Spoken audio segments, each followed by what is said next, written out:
Alta Profit, assurance vie, retraite, immobilier, le meilleur de l'épargne en ligne depuis plus de 25 ans. Le conseil en plus. Présente. Sud Radio, les incontournables de la gestion de patrimoine. Thomas Binet. Et nous nous retrouvons comme tous les jeudis soirs avec notre consultante Catherine Boddenot, directrice marketing, offre et communication chez Alta Profit, pour parler gestion de patrimoine. Bonsoir Catherine. Bonsoir Thomas. Catherine, le taux du livret A a été abaissé à 1,70% depuis le 1er août, un niveau jugé très bas par la majorité des Français. Mais quand on est un profil prudent en matière d'investissement, comment placer son argent pour avoir de meilleurs rendements sans pour autant perdre de risques trop importants? Avez-vous des solutions à nous proposer, Catherine ? Oui, il y en a. Alors tout d'abord, il faut quand même rappeler que le livret A reste utile pour l'épargne de précaution. Donc la question qui se pose ici, c'est au-delà de l'épargne de précaution, qu'est-ce qu'on fait quand on a un profil prudent ? Puisqu'il faut élargir un petit peu ses options, mais tout en gardant toujours la sécurité en ligne de mire. Donc pour moi, la meilleure solution, c'est l'assurance vie avec le fonds en euros, puisqu'avec le fonds en euros, vous allez bénéficier d'une garantie du capital. Ensuite, en termes de rendement, en général, ils sont supérieurs à ceux du livret A. En 2023 et 2024, on a servi du 2,5 ou 2,6% en moyenne, net, mais ce sont bien des moyennes. Donc il y a des contrats qui ont servi plus, qui ont servi du 3%. Et en allant chercher les bonifications qui étaient proposées tout au long de l'année, on pouvait aller jusqu'à du 4% net. Alors, est-ce que c'est encore le cas aujourd'hui et peut-on trouver des bonifications et sous quelles conditions d'ailleurs ? Alors oui, il y a encore des bonifications qui sont proposées, qui sont valables jusqu'à la fin de l'année 2025 et qui en général s'appliquent aussi en 2026. Mais attention, certaines d'entre elles sont conditionnées à un taux de détention d'unité de compte. Alors, qui dit unité de compte, vous venez d'utiliser le terme, dit risque de perte de capital, je crois, alors qu'on est en train de parler de profil prudent.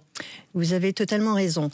Mais quand on parle d'unité de compte, alors oui, il n'y a pas de garantie de capital sur les unités de compte, mais derrière le mot unité de compte, il y a en fait toutes les classes d'actifs.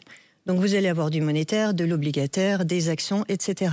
Donc vous pouvez très bien choisir des classes d'actifs avec peu de risques.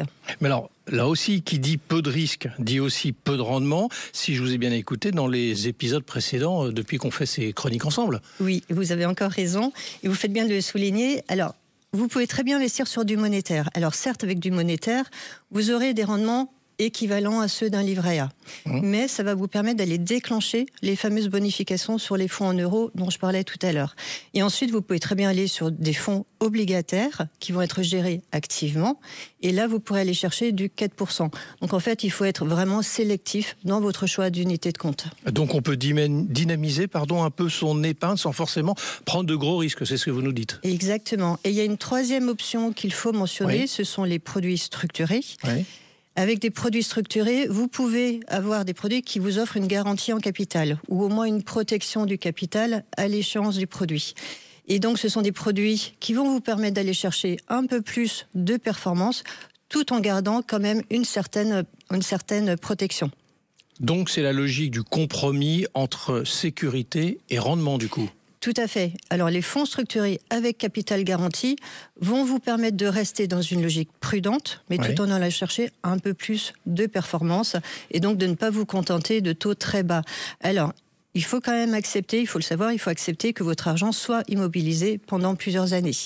D'accord. Alors, on va essayer de se résumer un petit peu sur tout ça. Quelle stratégie, Catherine, recommanderiez-vous pour un profil prudent aujourd'hui ? Pour moi, la clé, c'est vraiment la répartition. D'abord, vous commencez par un matelas de sécurité sur le livret A pour les éventuelles dépenses imprévues. D'accord. Ensuite, vous investissez une partie sur un fonds en euros. Ça va être pour la stabilité à long terme. Et ensuite, on va aller chercher un peu plus de performance en investissant sur des fonds obligataires, sur du monétaire ou sur des produits structurés pour aller chercher un peu plus de performance et ou pour déclencher les bonifications sur les fonds en euros. En fait, être prudent, ça ne veut pas dire se contenter d'un seul produit qui sera peu rémunérateur.